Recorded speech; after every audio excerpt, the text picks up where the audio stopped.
How's it going, ladies and gentlemen? In today's video, we're going to learn how to use Formik with yup validation in React. Before we get started, if you want to know how to build this cool looking nav bar with React routing, the link to that is in the description below. And so this is what we're going to be building right here. We have this simple contact form with a username, contact info, email, where if I were to click submit, it will show us some errors. We need is required, custom error, it is required. That's not how you spell it's, but. And the bottom one right here, required. So if I were to type in a username, we'll see that it goes away. If I were to type in some information, initially it'll show us too short. But if I add just enough characters, it'll go away. But if I add too many characters, it'll go away. It'll appear again. That's yup validation and works right there. And finally, email. If I were to type in a basic email, it'll say invalid email until I actually give it a proper email. And when I click submit, it'll submit the form and we'll get this cool, slick looking object.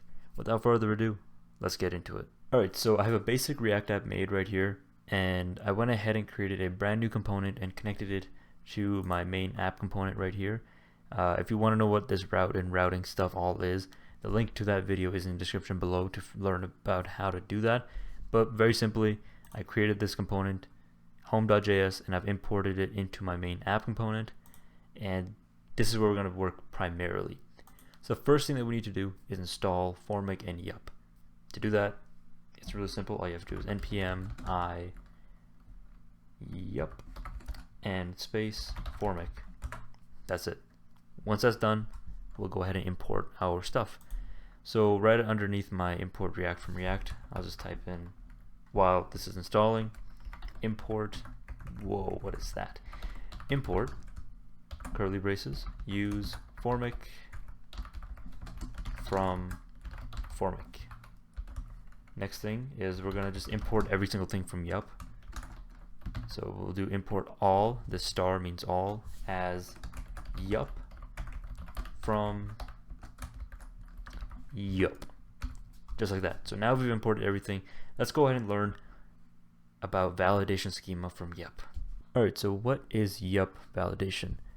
According to the documentation, it is a JavaScript schema builder for value, parsing, and validation. Define a schema, transform a value to match, validate the shape of an existing value, or both. In plain English, all that really means is that it allows us to be able to validate if an input is true or not. And we can actually provide certain parameters that we want to an input. So let's say if we wanted a user in a contact form to enter their email, we can just do yup.string.email, and then that'll validate for email right here. But if we wanted to make sure that it was required, then we can just do a .required at the end of it, and that would always make it required. If we wanted to validate somebody's age, and we wanted to make sure that they're over the age of 18, then we can always just do age yup.number greater than 18 or whatever, and it's required. That's a little bit more advanced. Today we're just going to be dealing with simple yup validation, name, email, contact info, and that's it. So to get started with yup validation, the first thing we're going to do is we need to create an object that is going to store all of our yup validations. So outside of my home function, underneath my imports, I'll do const validation schema is equal to yup.object. And so inside of this object, we're going to be putting all of our validations that we need done.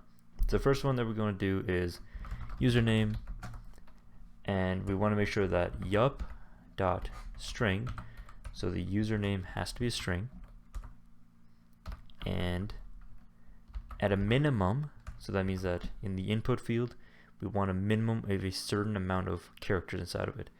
So because I'm a comedic genius, I'm going to do that. And if it's anything less than that, then I'll say it's too short. And at a maximum, again, because I'm one of the greatest comedians of our generation, I'm going to do that. And if it's anything greater than that, then I'll just say it's too long. And then we want to also make sure that the user who's inputting these inputs into the actual input field. Wow, I said input a lot there. Is we want to make sure that it's required. So I'll just do required, and I'll just make an error that if they don't fill it in, I'll just say this is friggin' required. So that takes care of our first validation. Second one is going to be email, and this is where yup is really cool. So I can just do email, and I can do yup.string, and I can just do email, and that's it. So now it'll identify that we need an email for this. Whoops, I forgot to add a comma there. So now it knows that we need an email in this input field wherever we apply this to. And if it's not a valid email, we'll just say invalid email, and we want to make sure that it's required, and I'll just type in this is also friggin' required. And next one, in a contact form we want to add a message, so I'll just do contact message, and same thing, we'll just do yup.string, and inside of there let's add a minimum of, again, you know the vibes, and if it's anything less than that, it'll be too short, and we want to make sure that if it's anything greater than this number, I don't want to say this number because I feel like I'm gonna get demonetized or something, but yeah, so anything greater than the number, it'll be too long. And we also want to make sure that it's required, because any contact form without any messages, that's a pretty weird contact form. So I'll just do required. And I'm just gonna also write in, if you don't have this, I need to come here. This contact makes no sense. Perfect. So that concludes our validation schema. Now the next thing that I want to talk about is called initial values, and that is what's going to be our initial values that is going to be inside of our input fields. That's going to be real simple, since I have 3 input fields and they're all going to be empty. So all I'm going to do is create a const variable called initial values is equal to object of the username, empty string, email, empty string, and the last one was contact message at an empty string. So now all of our initial values are going to be empty using this. Alright, so now we've learned how to use initial values and validation schema. Let's go ahead and combine those two things and make Formik really friggin' strong. So I'll do const Formik is equal to use Formik, curly braces, squiggly braces, and inside of there I'm going to do, first thing is initial values, and next one validation schema, and then comma on submit async input arrow function try catch, and if there's an error we'll just do console.log error, and if there's a input we'll just do console.log the input. Alright, so what are we doing here? What we're doing is we're using a hook called use Formik, and inside of there we're setting 3 things. We're setting initial values, which is going to allow every single one of our input fields, wherever we set Formik, we can allow each of those input fields to have username to be empty, email to be empty, contact message to be empty initially. And then we're also checking, we're using this validation schema to check this yup object if all of these 3 criteria are met, and if any of them are not met, to throw out each of these custom errors and not submit the form. And then we're actually just submitting the form, and if we get an input, we console log the input. If there's no input, we'll console log an error. This will make a lot more sense as we continue the tutorial. So now let's go ahead and actually create a form tag where we will handle the submit. So inside of this div, I will do a form tag, and inside of the first form tag I'll add some styling just to make sure that it's all centered. So I'll just do display flex direction, we'll do column max width, really simple, I'll just do 350 pixels. We'll do margin to center it all auto, And just to push it a little bit from the top, I'll just do margin top. Let's do about 150 pixels. So now we've sort of centered it and put it in the middle-ish. And now what we're going to do is on the submission of this form, we want to run formik.handle submit. So on submit, we're going to run formik.handle submit. So once we click the submit button, it'll run this function to submit the form. Alright, so now let's go ahead and actually create our input fields and our errors that we want to add. So inside of the form tag, the first one that we're going to be creating is, we'll do text area, and with a self-closing brace. Inside of there, I'll do value is equal to formik.values. So if we want to target the values for Formik, and we'll do .username, and you can see that it automatically picked it out from that object. So if I typed in if I type in control space, we'll see that we have 3 items: contact message, email, and username. Let's pick the username, and on change, we want to do formik.handle change, and we're going to have to give it an ID and a name just so that we can associate that this is actually the username text area that we are that we want to apply to the validation schema and the initial values. And so the use Formik also knows that this is what it is.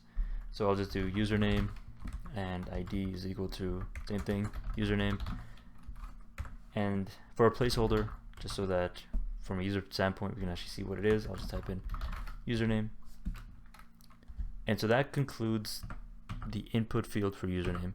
Now if we want to actually display an error, we can actually do it inside of the text area if this was Material UI.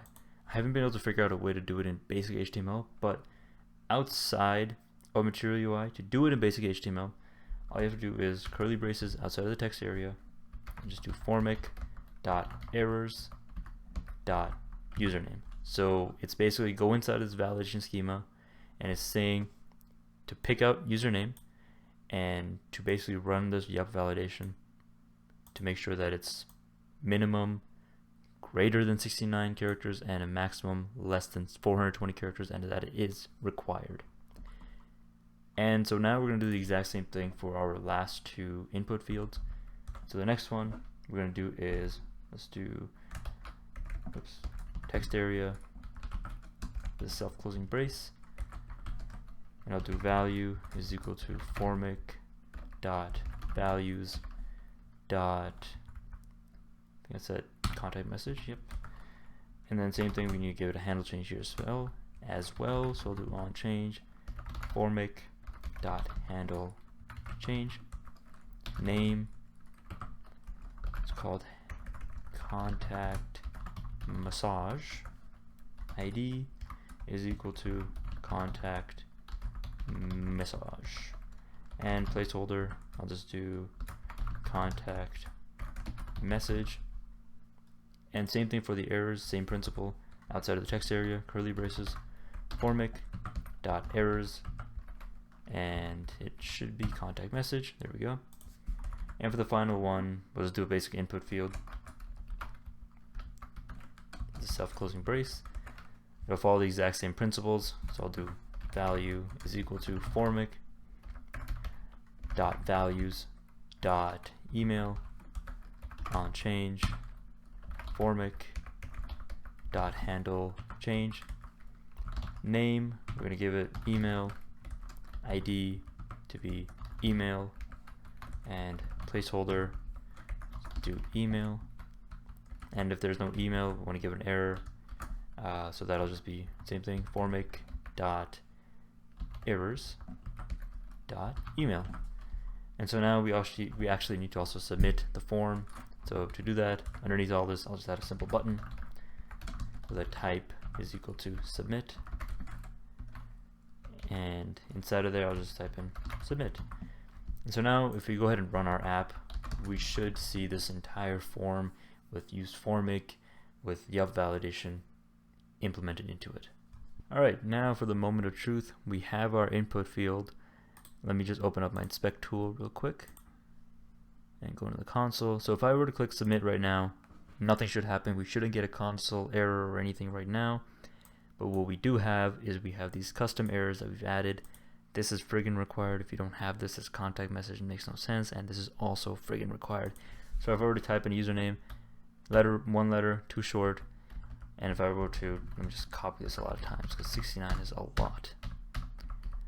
So now we have a minimum of greater than 69 characters. But now if we have more than 420 characters, then it's too long.